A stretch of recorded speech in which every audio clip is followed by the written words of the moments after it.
Vamos a las historias. Va. La primera historia de hoy. Hace ya muchos años, Alfonso Gabriel Al Capone era el dueño virtual de la ciudad de Chicago. Capone no era famoso por nada que fuera heroico, ¿no? Al Capone lo peor, la mafia. Bueno.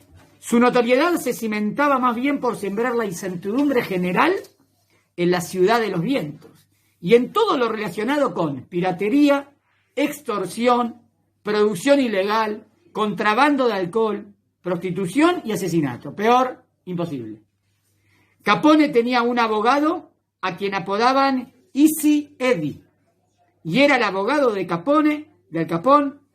¿Cómo se dice Al Capone? Bueno, nosotros siempre decimos Al Capone, en español decimos Al Capone, ¿no? Por una buena razón. Eddie era un buen abogado, bien preparado y muy astuto. De hecho, las habilidades de Eddie en el manejo de las leyes y manipulaciones legalistas procedimentales mantuvieron al Big Al, el gran Al, fuera de la cárcel mientras fue su abogado y durante casi toda su trayectoria. O sea, nosotros decíamos que era un desastre, ¿no? Era un buen abogado, bueno que no es bueno de verdad, porque dejó a un mafioso libre. Era muy astuto, digamos. Sabía manejar las leyes. Para mostrar su aprecio, Capone le pagaba muy bien a Eddie.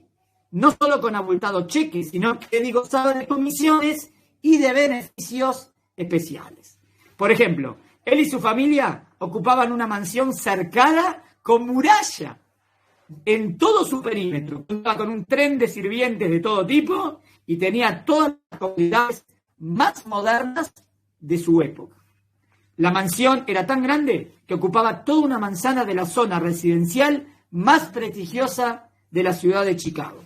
Eddie vivía la gran vida de la mafia de Chicago y le prestaba poca o ninguna consideración a las atrocidades que estaban sucediendo a su alrededor. Es real la historia, ¿eh? Real. Van a ver.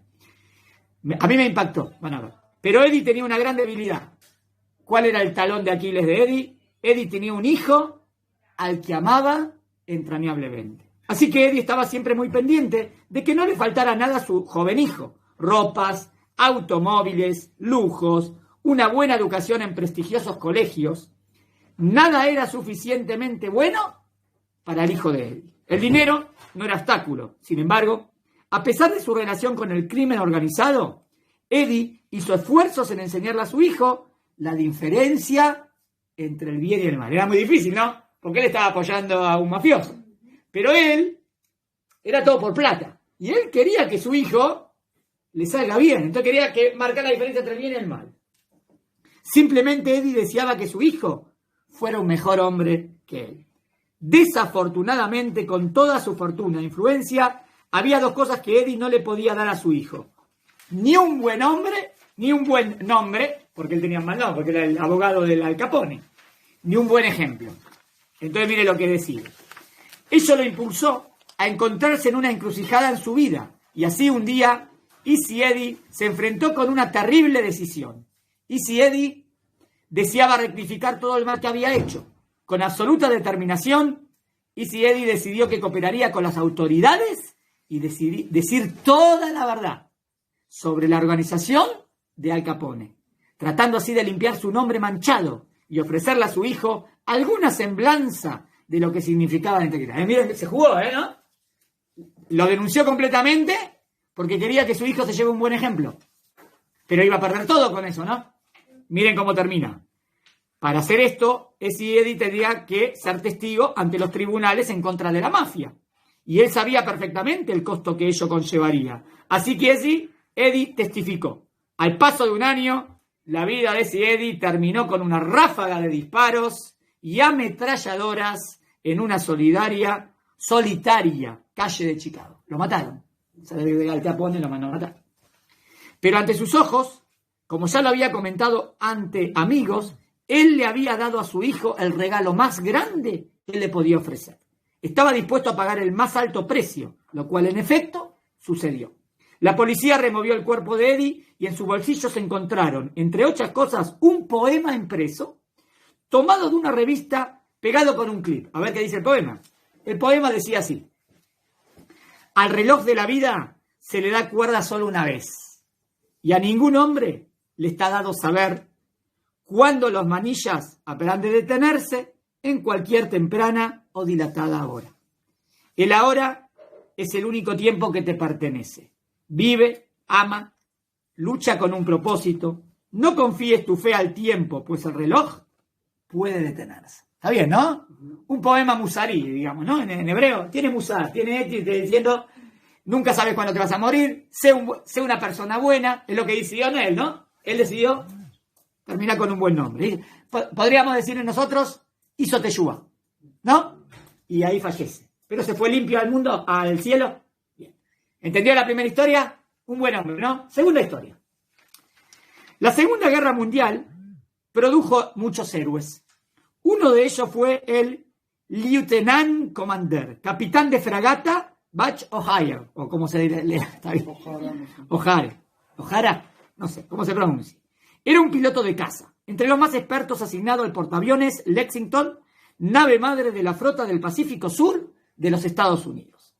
Un día su escuadrón completo fue enviado de emergencia a cumplir una misión y debieron despegar del portaaviones con urgencia. Pero después de encontrarse en vuelo en formación, Butch miró su medidor de combustible y se dio cuenta que habían fallado al llenarle el tanque completo de su avión. No tenía gasolina. O sea, Delek. Butch no tenía combustible suficiente para completar la misión y regresar al portaaviones. Butch reportó su situación a su jefe de escuadrón, que le ordenó regresar al portaaviones. Con mucho pesar, Butch se salió de formación y se dirige de regreso a la flota que navegaba por el Pacífico Sur, comandada por su portaaviones. Pero mientras regresa a su nave madre, se dio cuenta de algo que le heló la sangre. Un escuadrón completo de caza japonés se dirigía a toda velocidad hacia la flota americana. Él estaba volviendo, ¿no? Ya estaba, y llega ahí, va a ser la perdición de todos. Los cazas americanos habían salido a otra misión, entonces dejó a su flota completamente indefensa. A Butch no le daba tiempo de regresarse y alcanzar al escuadrón de cuya formación había salido y llegar a tiempo para defender esa flota. O sea, si él volvía a buscar a todos, ya está, toda la flota iban a morir, o iba a ser un desastre. Entonces, ¿qué hizo? Se dio cuenta, además, que tampoco tenía tiempo de llegar o aproximarse a la flota lo suficientemente para avisarles del ataque japonés que se avecinaba. No había salida. Solo le quedaba intentar desviar al escuadrón japonés para alejarlos de la flota. ¿Pero cómo hace eso? Tiene que atacarlos, él es uno solo, ¿no? Y además no tenía combustible. Dejando de lado todo pensamiento de su seguridad personal, Butch se enfiló de lo alto en picada hacia la formación de los aviones japoneses. Activó su ametralladora calibre 50 montadas en sus alas y comenzó a disparar alocadamente mientras cargaba directamente hacia la formación japonesa.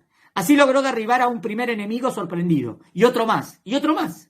Butch se desplazaba con mucha agilidad entre el escuadrón japonés, desconcertado, al que ya lo había hecho romper formación, y continuaba disparando tanto como pudiera a tantos aviones japoneses como le fuera posible, hasta que sus municiones se agotaron. Aún así, sin temor alguno, Butch continuó en el asalto. Se enfilaba hacia los aviones tratando de tocar las alas o sus colas con la esperanza de dañar tantos aviones enemigos como le fuera posible. O sea, la idea es salvar lo máximo posible. No le importaba qué le iba a pasar a él. De que le imposibilitaran volar y tuvieran que aterrizar forzosamente en el mar o simplemente retirarse. Así finalmente, el exasperado escuadrón japonés se dirigió hacia otra dirección al momento, seguramente producto de la orden de su comandante ante la inmensa confusión reinante. Muy bien, ¿no? Este hombre. Muy aliviado, Butch O'Hare y su estropeado avión caza se dirigió accidentado, pero no murió, ¿eh? De regreso a su portaaviones, Butch había sobrevivido.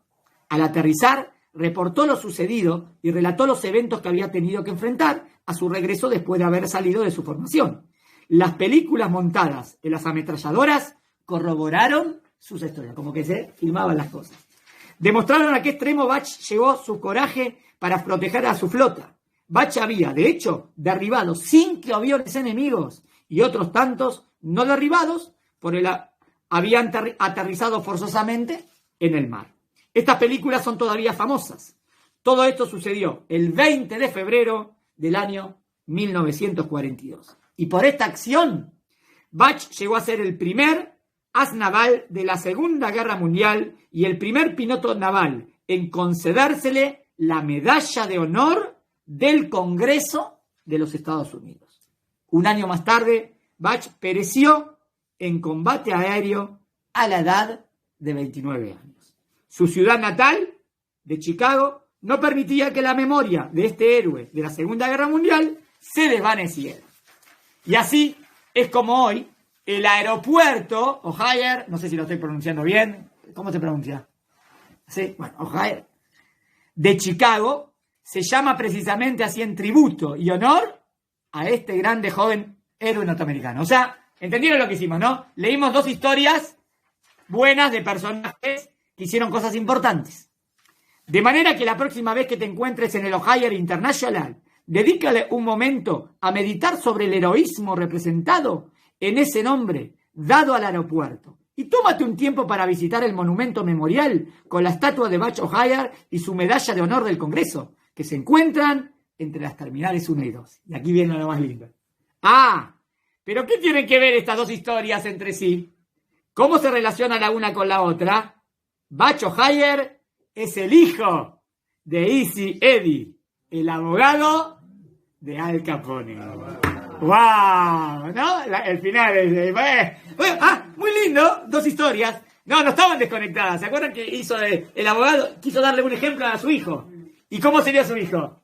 Un ejemplo de persona. ¡Wow! Tremendo, ¿no? Una acción buena trae a otra acción buena. ¿Está bien? Misvá, gorere, misvá. Una misvá trae a otra misvá. Averá, gorere, taverá. Una verá, un pecado trae otro pecado. Él hizo todo para salvar su nombre y dejar un nombre limpio, y porque lo que más quería es enseñarle a su hijo la diferencia entre el bien y el mal. Y él muere después de ahí, hizo teshuvá. ¿Y qué salió de su hijo? Un hombre tzadik, que lo único que le importó es salvar vidas, ¿ya? Y ayudar a la